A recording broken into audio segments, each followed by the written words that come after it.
Hello, everybody, and welcome to the TEACHERCAST Educational Network. My name is Jeff Bradbury. And I'm Mick Amaral. And welcome to Ask the Tech Coach, episode number 23. Today, we're going to be talking about why we shouldn't be getting discouraged when our teachers and staff members just don't get it. Before we get into our topic, Nick, how are you today? Doing good, Jeff. Nice, exciting week, breaking out into a lot of different meetings and trying to get into departments now as well. So I love that it's this time of the year. The weather's getting cooler. We just happened to come from our North Jersey Tech Coach meeting. What did you think of the meeting? What were some of the topics that you took away and thought, that was pretty interesting. I never thought of something that way.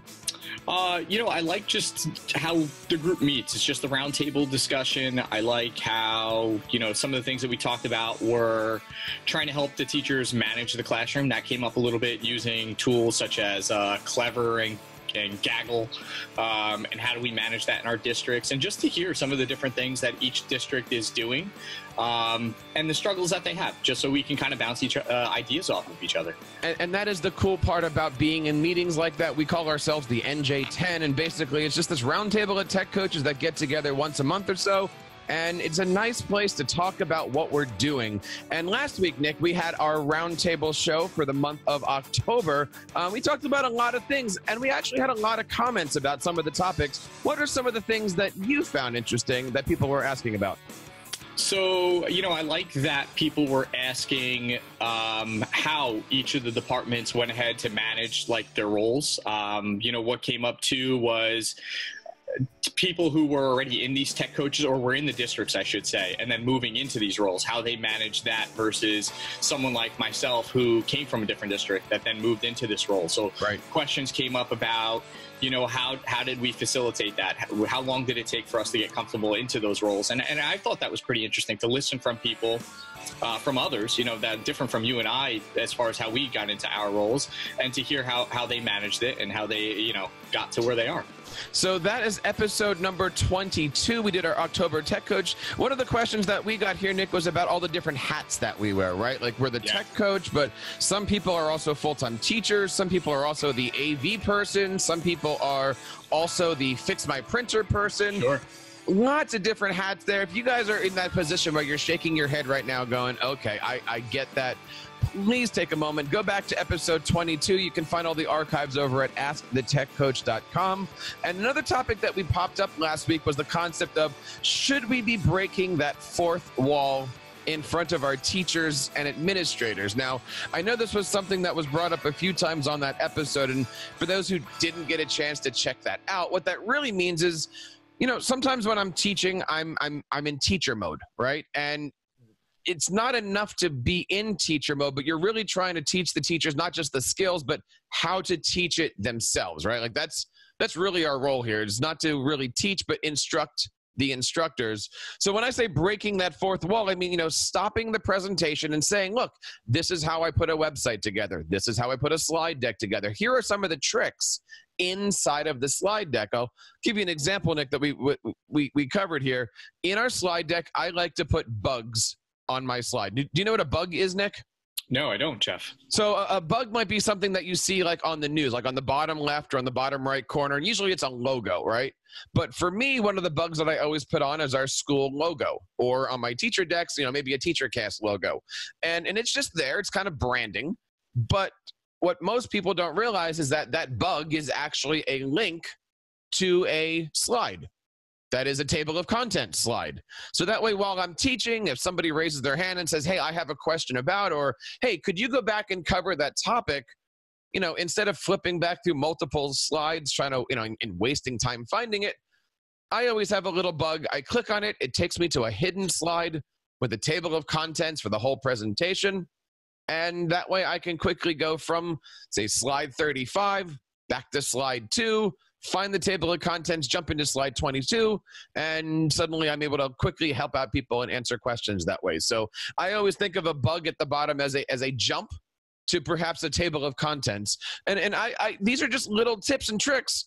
And often I have to break that fourth wall while I'm doing my PD to show to the teachers, look, if you do something like this, it's going to save time. right? You can always find these little ways to save time. And so if you're looking for more information about that, check that out over at episode 22 over at askthetechcoach.com. And if you have questions that you'd like to ask these tech coaches, you can always reach out to us on Twitter at AskTheTechCoach. We've got a very active community over there. Or you can always reach out to us on voicemail over at teachercast.net/voicemail, or email us your questions over at feedback@teachercast.net. And we, of course, we want to say thank you guys for being here. If you haven't heard the show today yet, my name is Jeff Bradbury. I'm an instructional technology coach. I work in 6 buildings, K through 12. Nick, what do you do during the day? Yeah, so, I'm a district staff developer, so that's my official title. But same as you, tech coaching, work for a 2 high school district and, roughly 300 staff or so. But I work with, administrative assistants and students and teachers and CST and guidance and all of that. So just the many hats, right? And the one thing that is certain is that we work with many people, but we also work alone. And we find that this is a great opportunity for tech coaches to get together. We talked about our roundtables. We talked about the different things that we do outside of the podcasting network. And recently, we had our 2nd episode of our mastermind. And for those of you who are just listening to this for the first time, we have a tech coach mastermind that gets together a couple times a month. We talk about all different things that are happening to our program, but we also have our theme. And this month's theme was EdTech integration plans and how they can be used to focus a district, they can be used to really create our stuff. Nick, what can you tell us about our recent meeting on creating that EdTech integration plan? I think it's something that, you and I have gone into. I think either at our districts or ourselves, it's something that we use to help guide where our workshops are going or district initiatives and ideas and things like that, just to help everything sort of gel and come together. What's interesting to hear is that a lot of districts are now looking at these type of plans, or what we found out is some districts that have them that haven't touched them for a number of years. So really updating them and getting into, okay, what sort of, technology should we look at? How should it be implemented? How do we connect it back to the teachers? What sort of PD do we offer? When do we offer it? So I think the tech integration plan really culminates a lot of different pieces. I think what often got kind of missed was that people hear it and they think it's purchasing, right? And I think that came up in sort of our meeting, right? Like, what devices do I purchase and how do we roll them out? No, this is more than that. This is after you've sort of done that. Okay, where do we go from here? How do we get it into the classroom? It's while you're doing that. While you're doing that, sure. Right. Like because if it's after you do that, then we're putting the cart and the horse, right? Like, sure. Really, it's that. I think it's everything. I think it could be a culmination of all the pieces. Right. I think it's tying all the pieces together, and it's interesting because in our mastermind group that we have someone who does that part, is a tech director, is asking questions about more of the PD and integration, side of things as well. I agree. And it's so interesting how I'm going to say it. Many school districts do it wrong, right? Like they build their tech integration plan, which says I'm going to go buy iPads or Chromebooks or something. And then they build the ed tech. Well, at the same time, the leadership is saying, we're going to talk about what's in the classroom before we talk about the tools. Well, shouldn't the ed tech integration plan come before the tech integration plan then? And shouldn't one be listed more above? You know what, Nick? This is a great conversation, not just for our mastermind, but we're actually going to be spending a lot of time on our podcast talking about this. We're planning a bunch of shows right now on how to plan your ed tech integration plan, how to implement, how to get your community involved, and and this was a question that came out of our mastermind, how do you get that top person to lead the way? So if you have any suggestions or advice on your ed tech integration plan, we want to hear from you. You can always ask the tech coach over on Twitter, or of course you can email us over at feedback@teachercast.net. And it is going to be a big topic on our next roundtable at the end of November. If you'd like to join us, please let us know. You can leave us a voice message over at teachercast.net/voicemail. Now, Nick, today's topic is all about not getting discouraged when they don't get it. What is our tech tip of the week? So, I think just relating to the idea is when things don't go well, to sort of have just that plan in your backbone. And one of the things I like to do is consider breaking everyone out into smaller subgroups, doing some type of station rotation type model, a modified, if you will. But what that really does is it allows you then to target and differentiate your workshop to the specific needs of your teacher. So my tip really is just don't be afraid and feel awkward saying, okay, we're going to step a little bit aside from the specific game plan that I had in order to really culminate what specific needs that each teacher has in this group. So let's dive in here. Okay. We're going to talk about just, teachers getting discouraged, teachers not getting it from many, many spots. And at the end of the show today, we're going to give you our tips and tricks, 4 things you can do when things don't go well during your PD. And I bet everybody out there shaking their head going, yeah, I've been there. I've been there where you're the PD person and someone goes, I don't get it. Someone might go, wow, this is way over my head. Someone decides they don't want to bother with you. They're going to go play on their phone or they're going to grade. Or my favorite, why are we doing this, Nick? Why do we even have to be here? I don't get it, right? So those are the topics today. And look, if you're a tech coach out there, you've been there. If you haven't been there yet, give it another week, right? Like you're going to get these things here. My question for you, Nick, is should we get discouraged, right? When teachers are having that hard time, yes or no? Should tech coaches get discouraged when teachers get discouraged? No, and I think it goes back to just like students. I think if we got discouraged every time a student didn't get it in our classrooms, could you imagine where we would get? I mean, we wouldn't get anywhere because we would keep harping on the same situation. I think it's don't get discouraged, but I think there are things we can do, which is what we're going to talk about here: how to read the room, what happens during an awkward moment, and how to manage that. There are things though we can do in the planning phases. I think that can also help. I'm just brainstorming and I'm just thinking about this now that, one of the things I never thought about is me making sure that when I'm offering workshops, they're connected to initiatives or they're connected to district and building goals. And by constantly doing that, I've just found that sort of helps remove that question that you just asked, Jeff, which is, so why are we doing this? Well, guess what? If the teacher registered and they signed up for it, it wasn't a mandatory thing. They got to choose it, which is one piece of PD that I think a lot of districts who haven't moved in this direction really have to do what, you and I are offering in our districts. But the second piece is, well, look, this is connecting directly to a specific need from your building principal or building or district or whatever it is. So now, there's something that you can hang your hat on that's making a connection back to a bigger idea. I totally agree, right? Connecting things together is so important when doing this. And obviously it's okay to do PD that's kind of out of left field. One of my PDs is called Stop, Drop, and Get Organized. That's Drive organization, Gmail organization. You can find out more about that over at TEACHERCASTuniversity.com. And it's not a bad thing to do that. No, I mean, it's fun, right? I mean, those are the ones that sometimes drive people to you. So you can then sell the other thing. Now, you had mentioned the concept of reading the room. Now, I've kind of been doing a lot of this over the last couple of years, especially as an orchestral conductor. As the musicians are coming in, maybe I'm a guest in the orchestra. Maybe it's the orchestra that I'm the music director of. Maybe it's when I was a high school orchestra teacher. You get to know the kids and stuff like that. As people are coming in, it's the simple art of talking to them.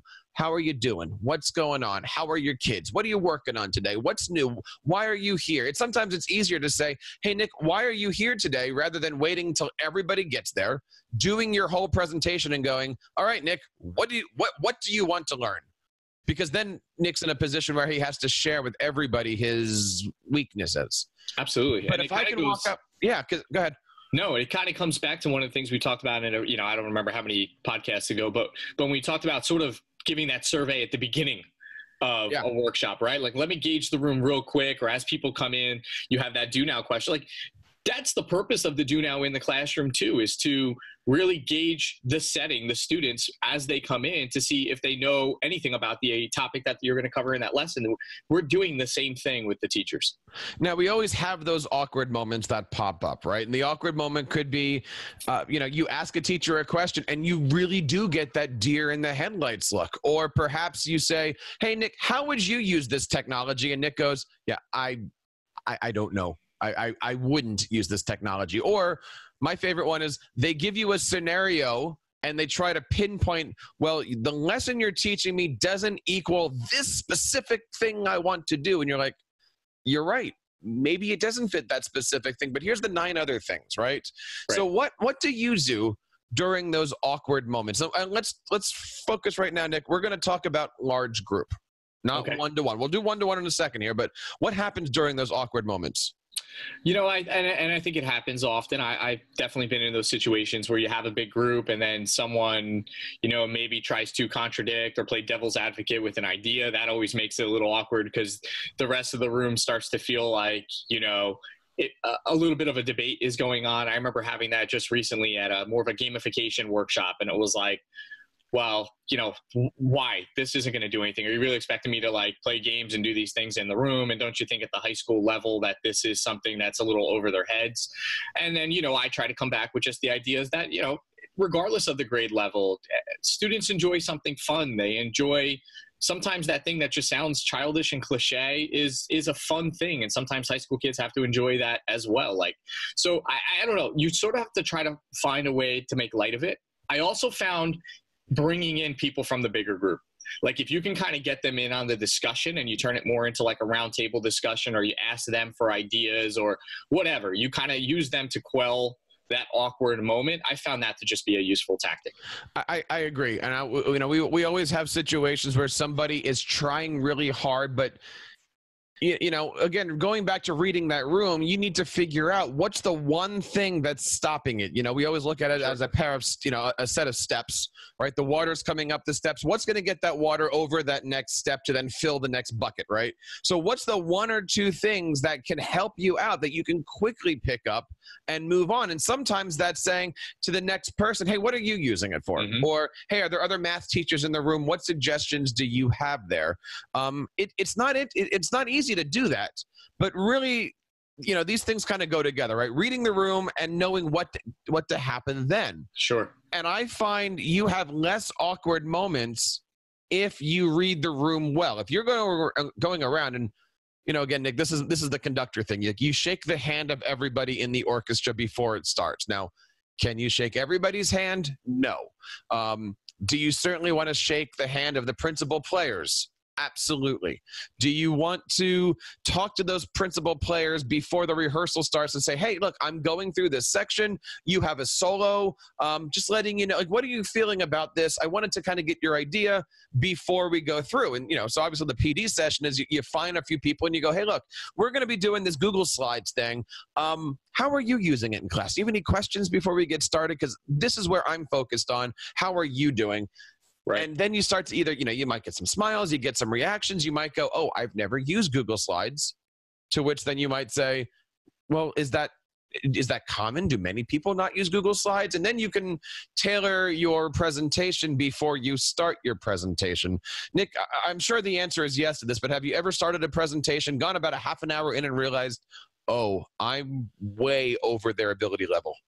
Absolutely. And that happens all the time, you know, and I think you just have to be able to, you know, modify on the go. I mean, that's a skill. It's something you have to be able to do, or, you know, as you read the room, decide and make a decision, you know, or survey. I always found that as just a useful thing. You know, something comes up and I'm looking and you know, we're working on, let's just say, personalization. That's one of our big district goals. And we've been doing a lot with that and custom playlists and all that stuff.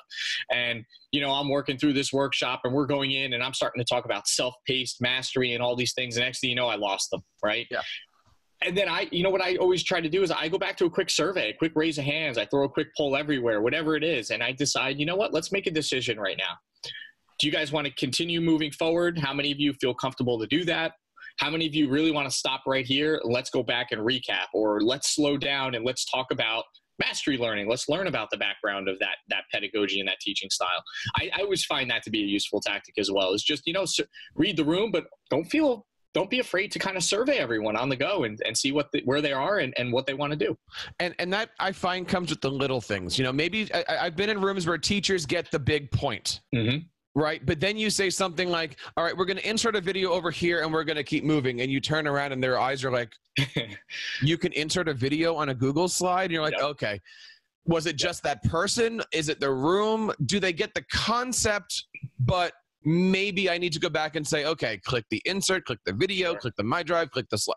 You know, but that goes back to your fourth wall question, right? Which is like, you know, when these situations come up, do we or don't we go with them? You know, like, do I actually now start to go ahead and I start to talk about mastery learning? Do I actually go into, hey, we're dropping stuff into a Google slide presentation, a video, but did you know that you can crop it inside of a Google video or get the video to play at a specific time? Yeah. Like, you know, like, oh, do I do that now? I've had situations where you get a little bit too nerdy with things. Right, and you realize, oh, I'm off my presentation. But I've went down a road where you literally can look around and everybody is right on your every word because that's the stuff that they want to hear. Right. Exactly. And you're sitting there and going, okay, well, I'm not doing what I'm supposed to be doing, but I'm giving them exactly what they need. What they need. Yep. And what they want. But at the end of the day, am I doing the presentation the principal wants me to give? Right. And those are very hard things, right? So the problem that we have here when it comes to tech coaching is we don't have one audience, right? Sometimes we're working in a faculty meeting where they could be in an auditorium hundreds of feet away from you, not engaged at all. Sometimes you're in small group department meetings where you might only have 30 to 45 minutes to get an entire campaign of things done. And sometimes you're working one-to-one or one-to-two here. So let's talk a little bit about some of the difficulties of working those large groups when somebody doesn't get it. It's, you know, I don't want to say it's, you know, you versus the mob, but at the same time, if one teacher doesn't get it, you could lose the entire room. Yeah. And I think, you know, that to me is a planning phase thing. You know, if I know I'm going in and there's, you know, I can keep track to see how many people registered for my workshops or something. So I go in and I go, okay, you know, I have 22 registered. This is a pretty good sized group. Here's what we're talking about. You know, I always found the planning phases, you know, I'm going to have maybe a slide presentation with links and stuff, but maybe I'm going to create, you know, a module to go with everything in, you know, our LMS or create some type of digital playlist. And I find those tools really helpful because they're going to help you in that big group setting to then work with that teacher who's struggling one-to-one or allow that teacher to kind of go back and work on something while you're moving ahead with the faster group. So again, it's a skill, it's a design thing when you're working on your workshops, but plan for all of the ideas, not just, you know, the one set group who you think is moving ahead fast. I always find with the large groups, and you're kind of pointing on this, have a backup plan and have a backup plan. I'll give you an example. I was recently doing large group, you know, the full middle school. We're doing a training on a specific application, and we realized in the middle, it's not going to work exactly the way it is, right? And so I quickly had to move to a different slide deck that had screenshots of everything. So I needed to have a backup plan that said, look, okay, in case this isn't working, I clearly don't want to come off in front of these 50 teachers as, oops, I don't know. Right. So my backup plan was a full slide deck with screenshots and images. And, you know, it took a second or two just for flip over. But that was what I had. And as I was starting presentation 1, I had another tab opened with presentation 2, just in case. And the motto for all of that stuff is, guys, look, when things don't go wrong in front of your own students, what's your backup plan? How are you going to get through things? You know, we never want to be the teacher that puts tries to get on the internet and suddenly a website is blocked, or tries to watch a video and suddenly the permissions are broken because it worked at home. Doesn't work here. So I always try to have a backup for my backup plan, especially in large groups, because you never know. And definitely in large groups, you're pretty much guaranteed the principal or 2 or 3 are going to be there watching you. Yeah. And that was, you know, I was just thinking about this and sort of to put you on the, you know, on the spot, Jeff, but thinking the idea is, okay, well, what do you do when you go to use that tech tool? And I always find this happens every once in a while or whatever it is, but we'll say a tech tool, and then you go to use it and you could have sworn it did something you knew that you've used it before to do. And then when you go to do it in front of the group, it's not working out the way that you had planned, right? My answer is everything that I do, we like s'mores. So everything that I do on these tech trainings, I always back it up with a how-to s'more or several s'mores, right? So for instance, I'm doing a training on the specific app. I've actually got 12 or 13 s'mores that are broken down. These aren't long things, but how do I log in? How do I import my class? How do I start a session? How do I do this? How do I do that? And, you know, there may be a foot or two, not 12 or 13 feet long. But at least I can then say to them, look, this wasn't working, but this is how it works. I'm going to open this more. I'm going to walk you down. And you know what? If this happens to you, you have these resources available. And I find that that's the sugar that gets them going, oh, wait, so if it's not working, I'm not alone. Jeff has me covered. I can figure out these things. And usually it's in much greater detail rather than me sitting there and chirping at them, one person on 50 in an awkward auditorium, cafeteria, large conference room, something like that. So and it just goes back to always have that backup plan, and screenshots sometimes are better than live demonstrations because they can pull it up on their Chromebooks or iPads or augmented reality sets and make sure everything is good. And that's a good tip, because I just think about how many times that comes up that, I just remember doing one recently, and I'm working with teachers and we were embedding stuff into our LMS, and the process works for everything. And one tool that one teacher went to go use, it didn't work the same exact way that I had planned for it to work. And I know it's done it in the past, but something changed with either the app itself or the LMS, and it just wasn't embedding the right way. And it's a matter of like, look, I know it will work 90% of the time. We just have to find the right, the workaround for this one tool or this one idea for it to get it to work. And again, I think it comes back to having that backup, like you said, have the screenshot show that you're still showing, what you're talking about. You had everything mapped out, but then modifying on the go, right? I mean, it comes up to just that idea too. Like, hey, you know what? We're going to take a moment here. I'll work with that teacher one-to-one while the rest do something else. But and that's important to know. The difference between large group and small group is that in a large group, and I'm talking faculty meeting, like staff. Right. Now, yeah, right. You can't move from your position. Absolutely. Right. Right. Maybe like, for instance, I've got a presentation coming up. I emailed all the APs and said, can you guys go be my eyes and ears and everything? Now, if it's a smaller group, whether it be a PD session you're running by yourself or even a department meeting, which may or may not have principals in it, you at least have the opportunity to go and walk around the group. I would never walk around a group and it's you versus 150. Right. No. That's you're alienating everybody. But if you have 15 or 20 people, you can say, all right, we're going to spend the next 45 seconds logging in. I'm going to walk around. And obviously you don't want to monopolize one person's time, but at least then you can find those one or two individuals and give them 10 or 15 seconds while everybody else is pushing the buttons. Absolutely. That's different though in one-to-one learning because literally you are at that person's disposal. That is a private lesson. If they don't get something, you obviously with a one-to-one, Nick, you're not going to move ahead without the person next to you. Right. And you got to be able to manage with that person. You got to make that relationship and that connection. That's even in bigger detail now because you're sitting down with that person. And you got to be free, you have to be able to read that person and acknowledge whether, maybe we need another workshop or another time. I'll tell you what, I'm going to give you a quick example. I've been doing a lot of work with digital playlists as far as RSTs for sciences. So I have a lot of science teachers coming up to me.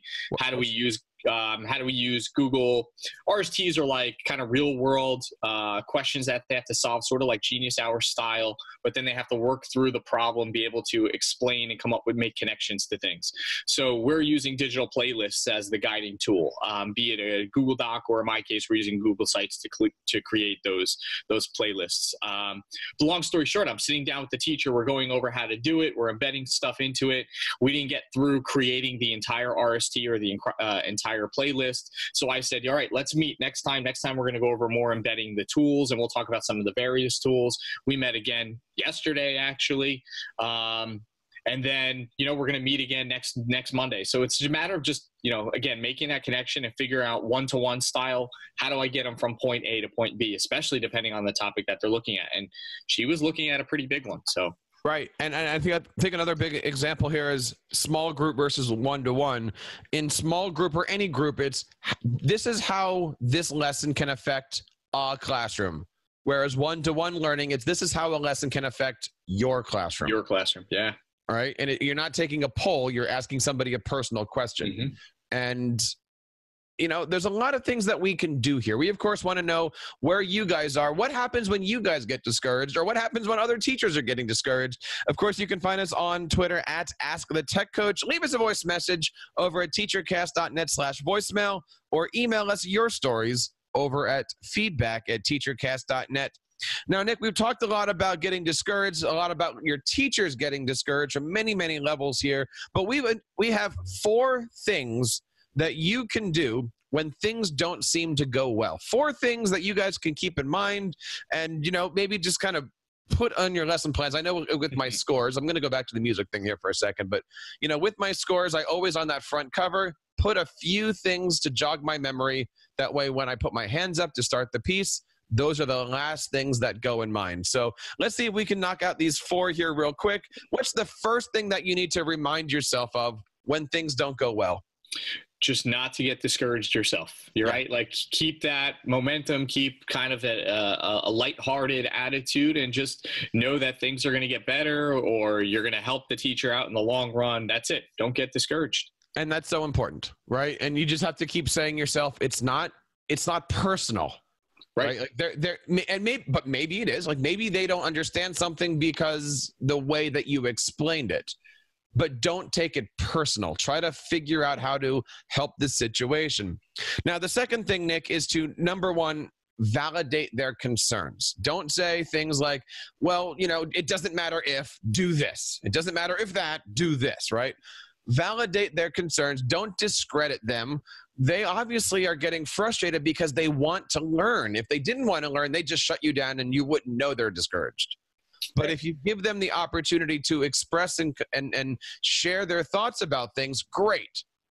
You got to not let them do it for 45 minutes and take up all the time. So you got to know when to work with them on the spot and when to say, hey, like, let's that's a specific example. I'm free tomorrow. When are you available? Right. So absolutely. Don't get discouraged. Validate their concerns. Don't discredit them. Nick, what's the third one? Asking them for advice and suggestions. I mean, and that's something I love doing, and just gauge the room. What could I have done better? What do you want to go over? Should we stop here?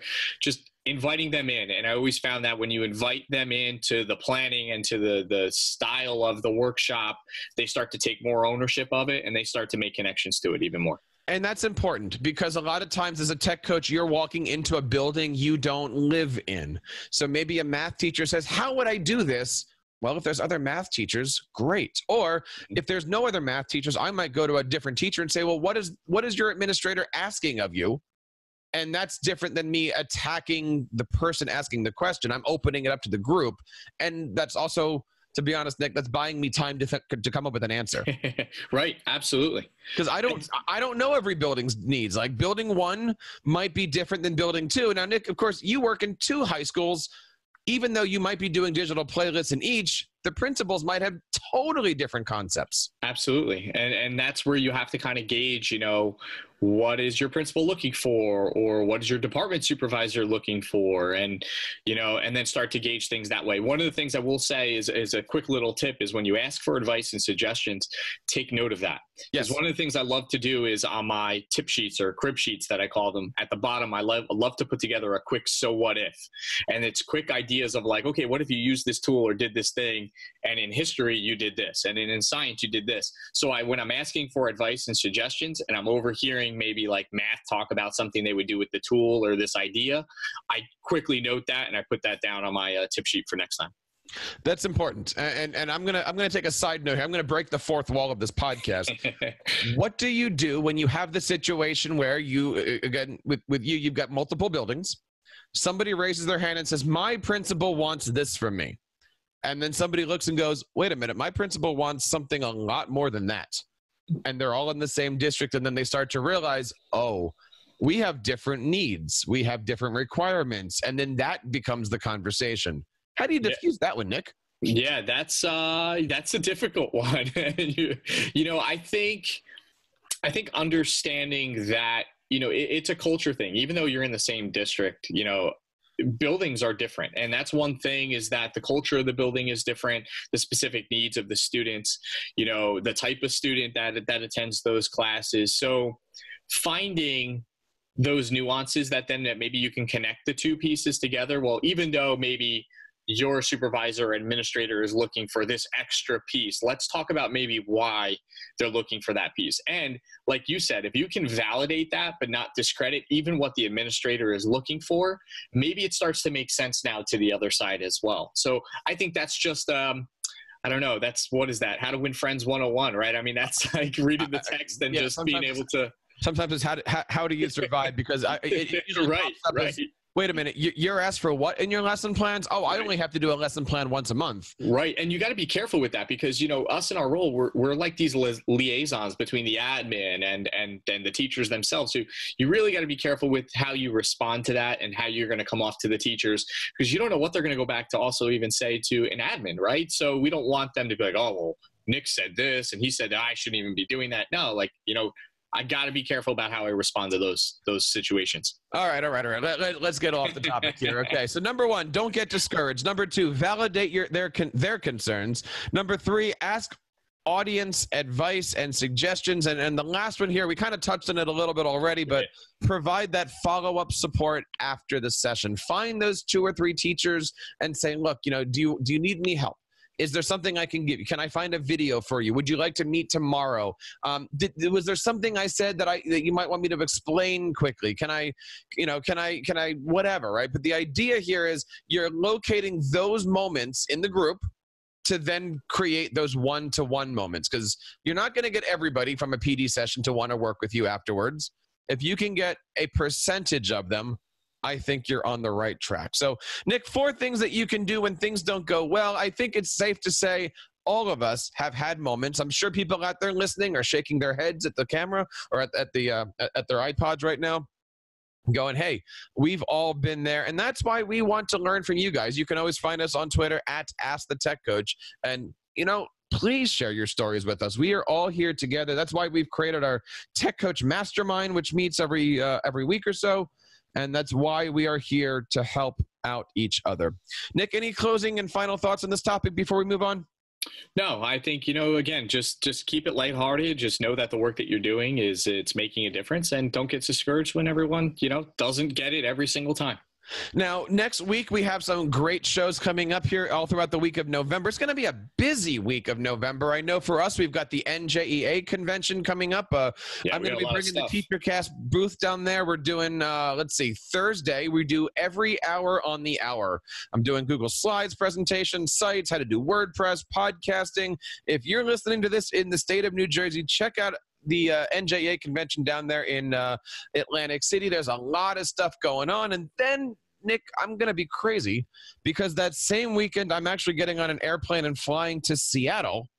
And I'm going to be participating at the ISTE conference. Yes, ISTE is having a creativity conference in Seattle in November. It's the weekend after Election Day, where I'm going to be going out there and teaching podcasting and working with great teachers and sharing all that ISTE has to offer. So look for some great content coming out of TeacherCast.net for that. But shows coming up on November 5th, we've got a great topic. What are we talking about on November 5th? Yeah, this is a good one. I mean, and this was provided by a lot, just speaking to a lot of people in our mastermind and roundtables, was how to provide direction when there is no direction. Yes. Right. And I just think that that's a great topic. And that question comes up all the time. But what do we mean by that? No direction when what is that? What are we going to be talking about? Like how can you maybe start an initiative? How can you help guide admin? What do you do when maybe your admin's not sure where to go from where you are currently in your state of things, And that's important, right? You're the PD quote PD person. They look at you and say, what are we going to do? Right. And quite often you have to train the top of how to do this. They can't just drop you off in the middle of a faculty meeting and say, go. You got to train them that says, okay, please stand next to me and say this. Mm-hmm. If you can take 30 seconds and say this paragraph, you have just empowered me to do everything I need to do. But if you don't, I'm yapping in front of a projector, and that doesn't work. So how do you provide direction when there is no direction? And that's going to tie a little bit into the tech integration plan as well. But also then on November 12th, please make sure that you check that out. These are all Mondays, by the way. What makes a good faculty or department meeting PD? All right, today we talked about what happens when it goes wrong. On November 12th, we're going to be talking about what makes good topics, what makes a good session, how do you get things set up right. Lots of different things going on there as far as faculty or department meeting PD. Lots of great stuff happening in November. And of course, at the end of November, we've got our monthly roundtable, and we want you to be a part of this. Check us out over on feedback@teachercast.net. Send us an email. We would love to have you on the show and be featuring the great work that you're doing in your school districts. Our freebie today is going to be over at askthetechcoach.com, episode number 23. Check it out. We've got some great things for you. Nick, any final thoughts on anything that's going on in the world of tech coaching, PD, sessions? What do you think? No, I just think, if you get an opportunity, I think now's the time when a lot of us are, and we've kind of harped on it before, putting in proposals for different, workshops and whatnot. But just, I think we've had this, and this is something I wanted to touch on, was just tech coaches looking for tech coach PD, right? And I think that was just something that if you're looking for that, listen in to us, feel free to bounce ideas with other tech coaches around you. And I know we've been putting in for a lot of different things. You just said NJA, and then you have the ISTE out in Seattle, and we're going to be at the NJEC in January, and possibly Texpo. So yeah, FETC, there's a lot of different places we're going to be. So, meet up with us and bounce some ideas off. Absolutely. And we want to know what you guys are doing. Please reach out to us on Twitter at AskTheTechCoach. Leave us a voice message over at teachercast.net/voicemail and email us at feedback@teachercast.net. This is Ask the Tech Coach, episode number 23. Thank you guys so much for making TeacherCast the home for your professional development. We are here every single Monday helping tech coaches with their professional development needs. And on behalf of Nick and everybody here on TeacherCast, my name is Jeff Bradbury. And I'm Nick Amaral. Reminding you to keep up the great work in your classroom and continue sharing your passions with your students.